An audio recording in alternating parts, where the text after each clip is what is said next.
Olá, seja muito bem-vindo. Eu sou o advogado Diego Idalino Ribeiro, sou advogado previdenciário e hoje eu vou explicar como que funciona um processo de auxílio-doença por meio de advogado. Aí, depois, quando você tem a sua, vamos dizer, o seu pedido de auxílio-doença negado pelo INSS e você procura um advogado, então agora eu vou mostrar o passo a passo quais que são os procedimentos que você vai passar ali até o fim aí do seu processo judicial de auxílio-doença. Então, vem aqui comigo. Eu separei em 6 partes, tá? Vou explicar de uma forma mais simples possível e rápida para que todos entendam, tá certo? Então, vamos lá. O primeiro passo sempre é quando você tem aí o seu pedido negado no INSS. E aí, claro, você leva para o advogado vai realizar uma análise para ver se este seu pedido foi negado indevidamente ou se esse pedido negado é legítimo do INSS. Então, aí que tá. Quase sempre os pedidos indeferidos, né, os pedidos não aceitos pelo INSS, quase sempre são por estes dois motivos, tá? O primeiro, mais comum, é a falta de incapacidade laborativa, que é quando o INSS diz que você está apto ao trabalho, que ele diz que você pode trabalhar e aí grande parte das vezes você mostra que tem a documentação médica, o atestado, um exame, um atestado, um laudo médico indicando que você está incapacitado ao trabalho e mesmo assim, por vezes, o INSS não aceita o seu pedido de auxílio-doença.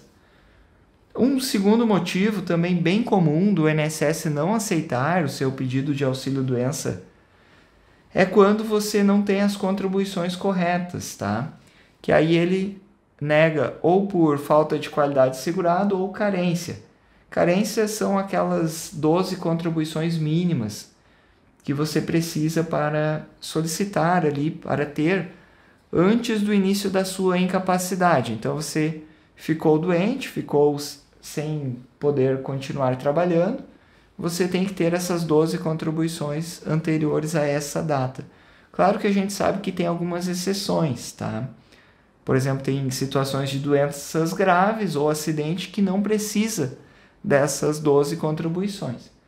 Outra questão também, às vezes você tem uma pendência de contribuições no INSS, o INSS por vezes não faz o ajuste necessário ou não te oportuniza o ajuste, e aí você acaba também tendo um benefício negado por falta de contribuições, né? E às vezes você tem as contribuições, que é aí então quando o advogado pega ali o teu caso e faz aí o pedido judicial.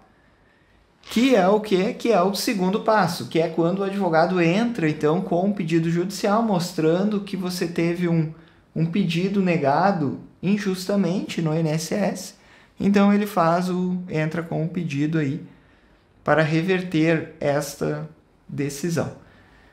Um ponto bem interessante, tá? Ali então, o advogado entra com seu pedido judicial, vai gerar um número de processo, ele vai lhe passar este número, caso você queira acompanhando pelo site da Justiça para ver o andamento. E no primeiro pedido do advogado, quase sempre tem junto um pedido que é conhecido aí muito como antecipação de tutela, ou então um pedido liminar, tem alguns que entendem dessa forma, atualmente tem outros nomes mais recentes, tá? Mas no geral é um pedido de antecipação de pagamento, ou seja, o advogado ele faz um pedido mostrando que você está incapacitado, está doente e que precisa do benefício agora, porque tem urgência. Esse pedido, na prática, tá? Quase todos os advogados fazem quando entra com a ação judicial, mas na prática, olha, eu vou dizer que mais de 90% os juízes não aceitam esse primeiro pedido, que é um pedido complementar, que seria esse pedido de antecipar os pagamentos, tá? Então, na maioria dos casos, o juiz não aceita esse pedido. E aí ele dá um despacho informando, olha, esse pedido de antecipação de parcelas, não aceito por isso, aquilo, mas na verdade, assim, o que acontece, tá? Mesmo você tendo esse primeiro pedido não aceito, não quer dizer que teu processo acabou ou que não vai dar certo, tá? É apenas um primeiro pedido e mesmo que ele venha a ser negado neste primeiro momento, é importante igual que o advogado faça, porque depois, como eu vou mostrar para vocês, mais lá na frente, quando o juiz der a sentença, e aí você fez esse pedido lá no início, ele pode lhe conceder essa antecipação na sentença, que é quando ele vai realmente julgar a causa. Então, esse primeiro pedido não se preocupa se caso o seu processo aí, o juiz não tenha dado essa antecipação, tá? Então, o advogado entrou com o pedido judicial, com o teu processo, fez essa solicitação de antecipação, o juiz não deu. Aí vem um terceiro passo, que seria qual? O INSS ele vai apresentar a defesa no seu processo judicial. Então, ele vai apresentar a defesa, vai dizer lá, o INSS costuma informar que não, que está tudo certo, que ele fez o procedimento que tinha que fazer. Essas etapas, tá, são quase sempre etapas rápidas, não costumam demorar muito tempo, tá? Então, são situações rápidas depois que entra com a ação. E aí vem o quarto passo, que é onde o juiz marca uma perícia médica judicial, porque ele quer saber se você realmente está incapacitado, né? Qual a situação. Quase sempre, quase todo o processo, ele vai marcar uma perícia médica judicial, tá? Tem alguns casos, algumas exceções que são apenas questões burocráticas de contribuição, mas no geral quase todo o processo de auxílio-doença tem uma perícia médica, tá bem? É uma perícia médica feita por um perito da própria justiça, determinado ali pelo juiz, que é de confiança da justiça. Então, por isso que quase todo o processo vai ter uma perícia médica judicial. A depender do processo, essa perícia demora um pouco mais a ser marcada, tá? Depende muito de região, de cidades, né? E do tipo de processo que está tramitando. Então, tem alguns que demoram mais para ser marcada essa perícia. Às vezes, até uma região que tem falta de peritos, tá? E outras tem outras que no primeiro despacho, ali, quando eu disse que o advogado pede aquela antecipação, tem juiz que naquele mesmo despacho ele já determina a perícia médica e já marca uma perícia. Às vezes antes mesmo da defesa do INSS. Mas tudo bem. O importante é que faça a perícia e aí nós vamos para o quinto passo, que seria a apresentação do resultado dessa perícia. Aí é onde muitos me questionam o seguinte, né? A pessoa fez a perícia médica, o perito da justiça, é ele que decide o processo? Como que funciona agora? Já vai vir o resultado? Já vai sair o dinheiro? Não, tá?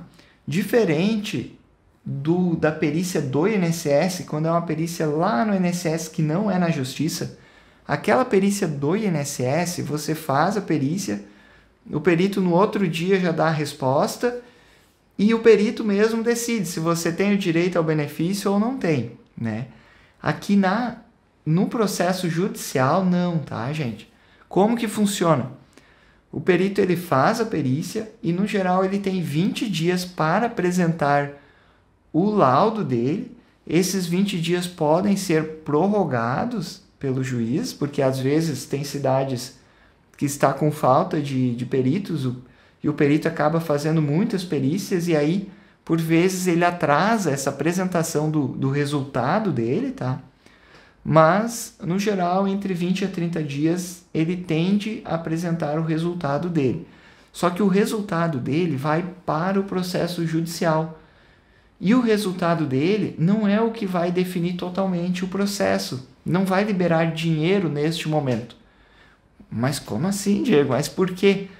Porque, na verdade, o resultado da perícia, após o resultado da perícia, existe a manifestação ainda das partes, que é quando o seu advogado e o INSS vão analisar aquele resultado e vão daqui a pouco podem fazer algumas uns pedidos de informações complementares quanto a esse resultado. Digamos que o laudo não tenha, o laudo do perito da justiça não tenha trazido todas as informações que precisa para resolver o caso. Por exemplo, o perito ele tem que dizer desde quando você não pode trabalhar, se você, até para ver se coincide com as datas das tuas contribuições ou não, né? Ele tem que informar se o teu caso foi acidente de trabalho, se não foi, se o teu caso resultou em sequelas, se é uma incapacidade temporária, se é uma incapacidade permanente. Ele tem que, na verdade, responder todas essas perguntas e algumas outras, e muitas outras, para depois o juiz decidir a sua causa, tá? Porque o perito ele vai só trazer todas essas informações, se você pode ou não trabalhar, ele vai trazer todas essas informações. E ele não é ele que vai dar o resultado final do seu processo. Quem vai dar o resultado final é o juiz. Então, por isso que, mesmo vindo a resposta do perito, ainda não está totalmente definido. Claro que na prática a gente sabe que assim, vem o laudo do perito da justiça analisando, o advogado com a sua prática ele já consegue identificar se aquele processo vai dar bom ou pode ter alguma dificuldade ali pela frente, né?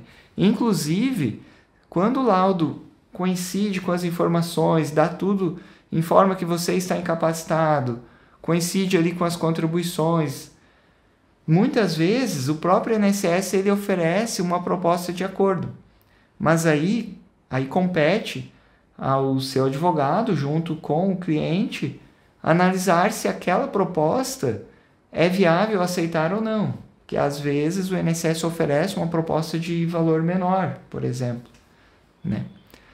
Aí então, feita essa manifestação, essa resposta ali ao laudo do perito, vem o sexto passo, que é a sentença, onde o juiz decide a causa e diz se você possui o direito ou não possui. E neste momento, digamos que correu tudo bem, o laudo do perito da justiça mostrou que você não pode trabalhar, coincidiu ali com você, mostrou que tem as contribuições mínimas necessárias para gerar o direito, o juiz nessa sentença, ele já pode lhe antecipar, aceitar aquele pedido que o advogado fez lá no início, que é de antecipar as suas parcelas mensais de benefício, para você começar a receber o benefício. Digamos que o perito tenha também constatado que você vai permanecer incapacitado para frente, tá? Então, vai continuar incapacitado. E aí pode o juiz antecipar as parcelas, no caso, liberar o pagamento mensal, né? Determinar que o INSS libere essas parcelas mensais, e os atrasados, vamos dizer que você tenha direito a parcelas retroativas, atrasados, esses atrasados ainda ficam pendentes no sistema, tá? Porque o processo não acaba na sentença. E por que não? Porque nem sempre é o fim ali a sentença. A sentença, ela cabe recurso de ambas as partes. Digamos que o seu caso deu tudo certo, a sentença foi favorável a você. Ótimo, perfeito. Bom, você não vai recorrer, mas pode o INSS querer recorrer. Quer dizer que ele vai ganhar? Não, não quer dizer, né? Vai passar por uma nova decisão onde vai ser analisado. Grande parte das vezes não precisa você fazer novas perícias, nada disso. O processo já tem. É apenas passar por um novo resultado, um novo julgamento, né? E que pode tanto manter a decisão, como daqui a pouco ter alguns ajustes ou mudar a decisão, né? O direito de recurso ele é um direito de ambas as partes. Digamos que o seu laudo foi ruim, o juiz não lhe concedeu o direito ao auxílio-doença ou até mesmo a aposentadoria por invalidez, você também tem o direito de recorrer. O seu advogado poderá apresentar um recurso dizendo, olha, está aqui a documentação, essa pessoa precisa receber o benefício, vai apresentar o recurso e vai passar por um novo julgamento. E aí poderá ou não haver aí a mudança de decisão. Está bem? E os atrasados, como ficam? Bom, para não ficar muito extenso esse vídeo, eu vou fazer um segundo vídeo explicando apenas os atrasados, como que funciona, quanto tempo leva para você receber, está bem? Grande abraço e, por favor, se inscreva no canal, compartilhe com aquele seu amigo. Até mais!